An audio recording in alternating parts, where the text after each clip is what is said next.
Good morning students.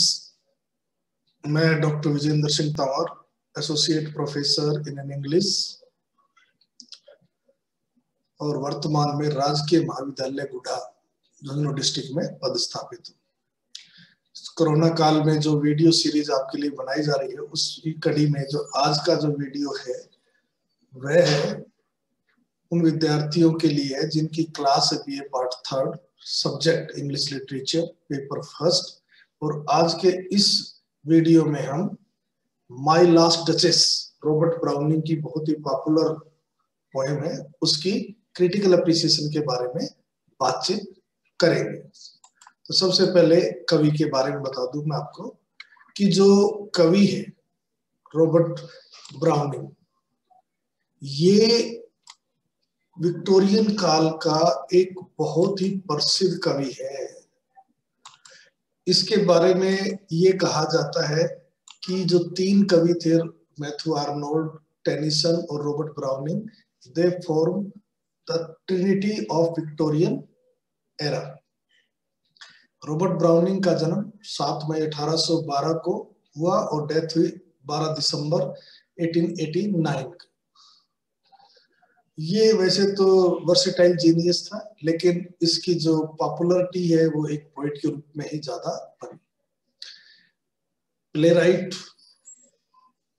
कह सकते हैं हम इसको, playwright and dramatist whose mastery of dramatic verse, especially dramatic monologue, made him one of the foremost Victorian poet। यानी जिस चीज के लिए प्रसिद्ध है ये वो है ड्रामेटिक मोनोलॉग्स। इससे बढ़िया कहते हैं कि किसी ने आज तक ड्रामेटिक मोनोलॉग लिखे ही नहीं। इसकी जो प्रसिद्धि है आज वो ड्रामेटिक मोनोलॉग के कारण ही है, जिसमें वो सेटिंग और एक्शन को ही नहीं बल्कि स्पीकर जो बोलने वाला वक्ता होता है ड्रामेटिक मोनोलॉग में, उसका चरित्र भी हमारे सामने, उसकी आत्मा भी खोल के रख देता है। ये कह सकते हैं primarily he is a poet of man. He has presented all types of men and women in his poetry. Even scholar, lover, murderer, it's all kinds of character he has created. Duke, Duchess. He is known for his intellectual vigor and his psychological studies of human nature. आदमी क्या psychology, दिमाग के अंदर क्या चल रहा है उसको बहुत ही अच्छी तरह से ये प्रस्तुत करता है। From his poems, it appears that he is concerned with the soul of the man। मतलब ये इंग्लिश पोएट है, क्रिश्चियन है, लेकिन ये इमॉर्टलिटी ऑफ सोल में विश्वास करता है, हिंदुइज्म में विश्वास करता है। He is always interested in studying the action and reaction of the human mind and heart in a particular situation। His aim is to lay bare the entire soul of his characters against the background of the critical situation of their lives। कि कोई भी चरित्र जो प्रस्तुत करता है, जैसे इसमें ड्यूक है, डचेस है, उसकी एक पर्टिकुलर जीवन में बहुत ही क्रिटिकल सिचुएशन होती है, वहां पर वो उसके दिमाग में, उसके दिल में क्या चल रहा था उसको प्रस्तुत करता है। अब बात करते हैं पोएम की। जो रॉबर्ट ब्राउनिंग की है जो पोएम माई लास्ट डचेस, ये first published in the volume of poems entitled Dramatic Lyrics in 1842। यानी 1842 में पहली बार प्रकाशित हुई। It was also included under Dramatic Romances in 1868। 1868 में दूसरा जो किताबों की वॉल्यूम पब्लिश करवाई थी रॉबर्ट ब्राउनिंग, उसमें भी इसको शामिल किया था। जो पोएम है, it is a dramatic monologue and it is regarded as one of the finest dramatic monologues not only of Browning but in the whole range of English literature। इसमें बहुत जरूरी चीज है कि ये बहुत ही पॉपुलर ड्रामेटिक मोनोलॉग है। लगभग हर यूनिवर्सिटीज के अंदर, जितने भी दुनिया में यूनिवर्सिटीज हैं, उन सब में इसको शामिल किया जाता है। It is based on the incidents in the life of Alfonso II, Duke of Ferrara and Italy। उसके जीवन में घटना घटी थी। The Duke's first wife Lucrezia died in 1561 after they had been married for 3 years। 3 साल के बाद ही उसकी जो पत्नी थी लुक्रेजिया, उसकी डेथ हो गई थी। ऐसा कहा जाता है कि जो सिचुएशन इसमें थी वैसी सिचुएशन पोएम में है। The background of the poem is interesting, but the text can be difficult to understand. Browning को ऑब्सक्योर पोएट भी माना जाता है, लेकिन ये पोएम इतनी स्पष्ट नहीं है। The use of dramatic monologue works to separate the speaker from the poet. क्योंकि वो कैरेक्टर हो गया, इसलिए कवि रॉबर्ट ब्राउनिंग ने समझे उसको ड्यूक ही समझे। Which forces the reader to work hard to understand the words of the speaker. कि जो बोल रहा है वो स्पीकर है, रॉबर्ट ब्राउनिंग नहीं है। Thus hopefully get a grasp on what the poet is saying. We learn about the Duke by what he says and how he says it. मतलब कैसे कहता है, क्या कहता है, उससे हमें ड्यूक का कैरेक्टर तो पता चल जाता है। Through him, और ड्यूक के through he we also learn about his wife, the last duchess. उसके बारे में पता चलता है। We decipher, मतलब हम उसका अर्थ निकालते हैं। Something of how their relationship stood, उनका संबंध कैसे थे। What his expectations were and how she responded. भी उसकी क्या उम्मीदें थी अपनी पत्नी से, उसने क्या एक्सपेक्ट किया। अब क्योंकि ये पोएम एक ड्रामेटिक मोनोलॉग है, तो सबसे पहले हम ये जानने की कोशिश करते हैं what is a dramatic monologue. The dramatic monologue is essentially a narrative spoken by a single character. यानी एक वक्ता इसमें बोलता है। It is a type of poem favored by many poets in Victorian. Victorian काल में dramatic monologue लिखने का एक फैशन भी हो गया था। It gains added effects and dimension through the character's comments on his story and the circumstances in which he speaks. कि किस प्रकार की क्रिटिकल सिचुएशन में वो है और उसमें वो कैसे उन सिचुएशन बिहेव करता है, क्या बोलता है, कैसे रिएक्ट करता है, इससे बहुत इंटरेस्टिंग हो जाती है। He delivers a speech explaining his feelings, actions और motives. जो स्पीकर है वो उसका क्या मोटिव है, क्या एक्शन है बताता है। It is usually directed towards a silent audience. मतलब सुनने वाले तो होते हैं, एक भी हो सकता है, एक से ज्यादा हो सकता है, लेकिन वो बीच में रिएक्ट नहीं करते। With the speaker's words influenced by the critical situation. The salient features of dramatic monologue can be understood better if we compare it with soliloquy and the drama. Soliloquy और ड्रामा से अगर हम इसकी तुलना करें तो अच्छी तरह समझ सकते हैं। Now a single person speaks the dramatic monologue. एक ही वक्ता है इसमें। On the face of it, the form seems to have affinity, samanta, similarity with the soliloquy, a man talking to himself or a private debate. Soliloquy में भी एक व्यक्ति बोलता है, इसमें भी तो ये तो प्रचलित एक जैसा ही लगता है। Now the soliloquy really means a speech in which the speaker talks to himself. अब soliloquy जो होती है, वो व्यक्ति अपने आप खुद से बात करता है, यानी उसके दिमाग में क्या चल रहा है वो प्रस्तुत करता है, लेकिन किसी कैरेक्टर को संबोधित नहीं करता, किसी को सुनाता नहीं है, उसको और कोई नहीं सुन पाता, केवल रीडर की या ऑडियंस की सुविधा के लिए वो जोर से बोलता है, लेकिन रियलिटी में उसके दिमाग में क्या है वो बताता है। In the dramatic monologue, though the active speech is ascribed to a single person, बोलता तो इसमें भी एक ही है, the presence and reactions of the other person are conveyed naturally in the course of the single man's talk. लेकिन इसमें हमें पता चल जाता है ड्रामेटिक मोनोलॉग में कि श्रोता है या बहुत सारे श्रोता है या एक है। The listener does not actively interpret the current of the speech. बीच में इंटरफेयर नहीं करता listener. That is to say that monologue is a speech in which the speaker addresses some listener or listeners. एक भी हो सकता है और बहुत सारे भी हो सकते हैं। ये तो हो गया सोलिलोकी और ड्रामा, उसमें ड्रामेटिक मोनोलॉग में अंतर। अब ड्रामा और ड्रामेटिक मोनोलॉग में देखिए। The dramatic monologue differs widely from the drama in its purpose and its method. दोनों में पर्पज और मेथड के साथ बहुत अंतर है। Drama essentially involves external action and outward conflict. Drama में जब तक conflict नहीं होगा, एक्शन नहीं होगा, तो ड्रामा कहलाएगा ही नहीं, इसलिए उसमें होता है। It has a sustained plot, उसमें प्लॉट होती है। Action does not develop through the medium of a single character. Drama में कोई एक ही कैरेक्टर नहीं होता, but through a group of characters. कोई षड्यंत्र करता है, कोई हीरो होता है, कोई विलेन होता है, कोई कुछ होता है, कोई इस प्रकार ड्रामा चलता है। जबकि in a dramatic monologue on the other hand there is a single speaker, एक ही वक्ता है, and it is the dissection of the soul of that speaker. Dissection चीरफाड़ मतलब ले बेयर, उसकी आत्मा का के अंदर क्या जा रहा है वो देखा जाता है, which the poet attempts, जो कि कवि प्रयास करता है। There is no plot or action, no chronological sequence of events कि अभी हुआ इसके बाद ये, ऐसा कुछ नहीं होता। The speaker's mind moves over the past and the future while speaking in the present। ये है उसकी ड्रामेटिक मोनोलॉग की डेफिनेशन। क्योंकि कई बार पूरा क्वेश्चन ही आ जाता है 5 नंबर का, what is a dramatic monologue, तो आप इसमें से ये लिख सकते हैं। अब हम आते हैं कविता के बारे में, तो इसमें क्या है देखिए। The speaker in the poem is the Italian duke of 16th century. 16वीं शताब्दी का एक ड्यूक है, उस टाइम ड्यूक होते थे। The name of his ड्यूकडम is Ferreira, Ferreira है। He has been widowed recently, उसकी पत्नी की अभी डेथ हुई है।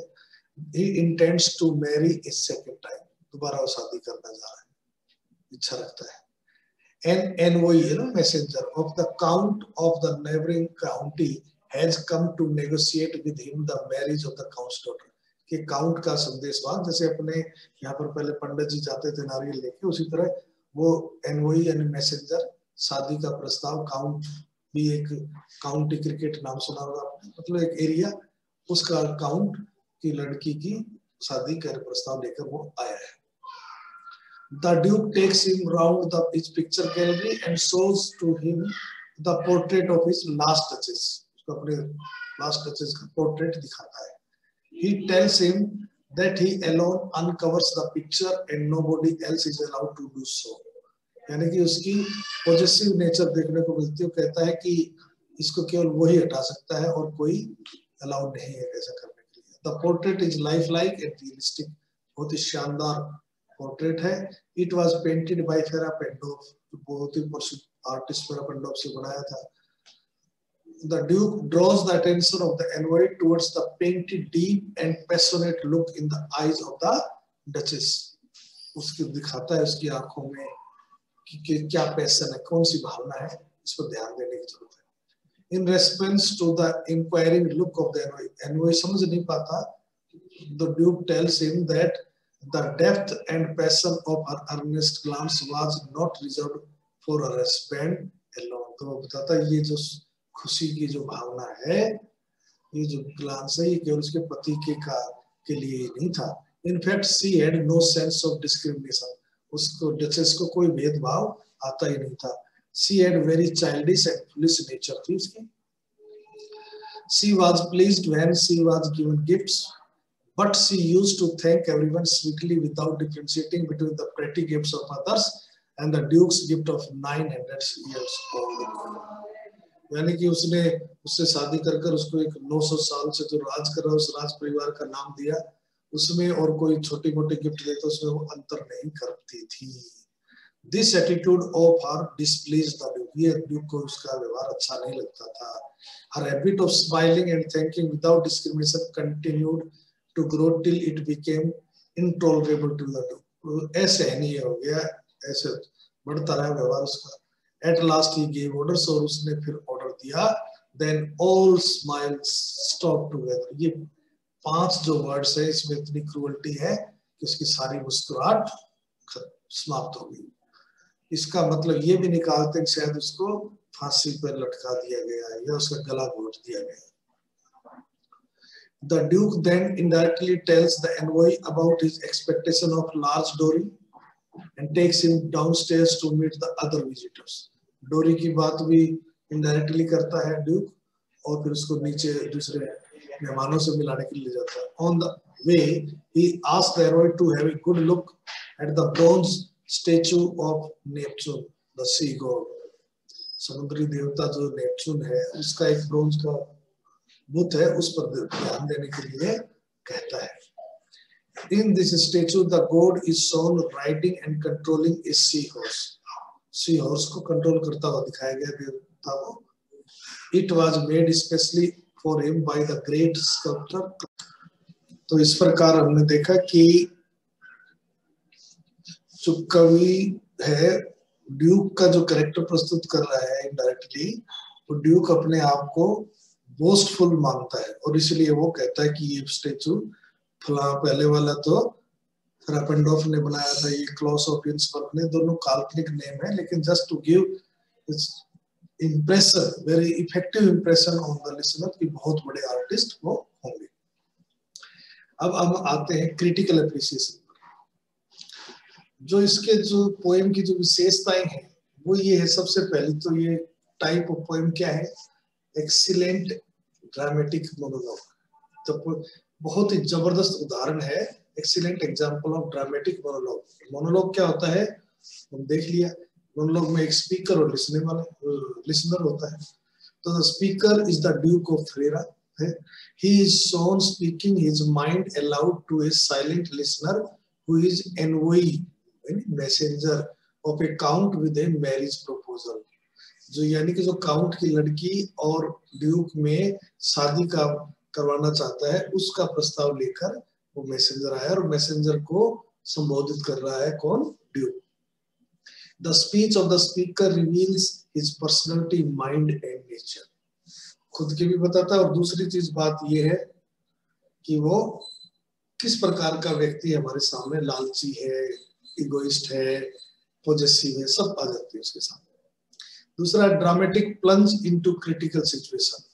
ये जो पोएम है ये और दूसरे भी रॉबर्ट ब्राउनिंग की सभी, they opens at a critical juncture of the life of the speaker. बहुत ही निर्णायक मोड होता है उसके जीवन का, अहम पड़ा होता है, वहां पर वो ये सब पोएम वो खोलता है।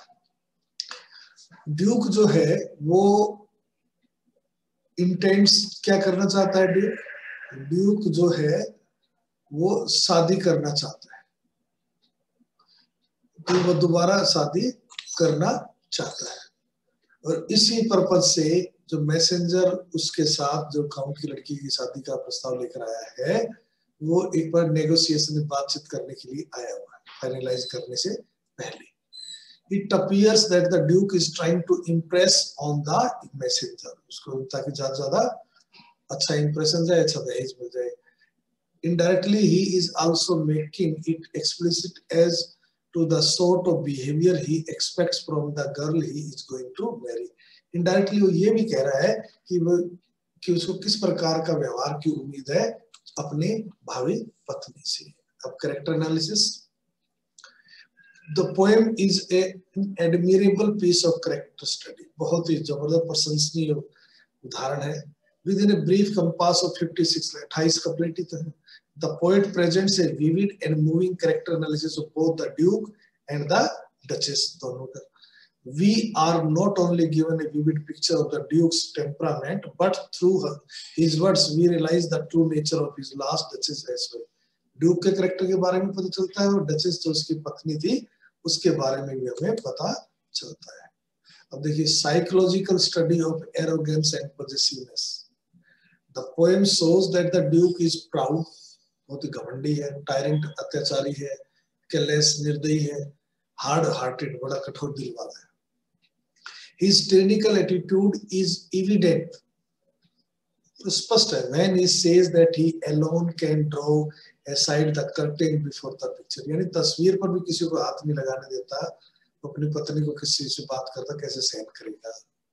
Two lines are enough to indicate the effective way in which he deals with a situation unpleasing to himself. जैसे कहता है I gave commands, then all smiles stopped together। ये जो 5 वर्ड्स हैं ये सबसे ज्यादा कह सकते हैं उसकी कठोरता का, निर्दयता का, अत्याचार का उदाहरण है। ब्रेविटी यानी गागर में सागर, सारगर्भिता। The poem is remarkable for its brevity, सारगर्भिता के लिए अच्छी जानी जाती है poem. He has said what he wanted to say in the fewest possible words. Just 56 lines are used to give a concentrated picture of a whole lifetime. 56 लाइनों में पूरे जीवन की तस्वीर हमारे सामने पेश कर दी है कवि ने। It shows Browning genius for condensation, सारगर्भिता की जो उसके अंदर टैलेंट था उसको दिखाती है। पिक्टोरियल क्वालिटी देखिए, Browning's pictorial quality comes out well in the poem, अच्छे आती है। we can almost see the half blush that dies along her throat. मतलब हमारी आंखों के सामने वो डिम्पल और उसकी कनपटी कैसे वो पड़ता है वो सामने आ जाता है. And the spot of joy on her cheek as well as the impatient smiling glance of her eyes. The statue of Neptune is crystallized before us with the deft stroke of the pen. थोड़ी skillful use से उसने हमारे सामने प्रस्तुत कर दिया. कहता है notice Neptune, though taming a seahorse thought a rarity, it is regarded as a rare work of art. Rhyme and meter. The poem is written in 28 rhymed couplets of iambic pentameter. देखिए 28 iambic pentameter है, couplet है.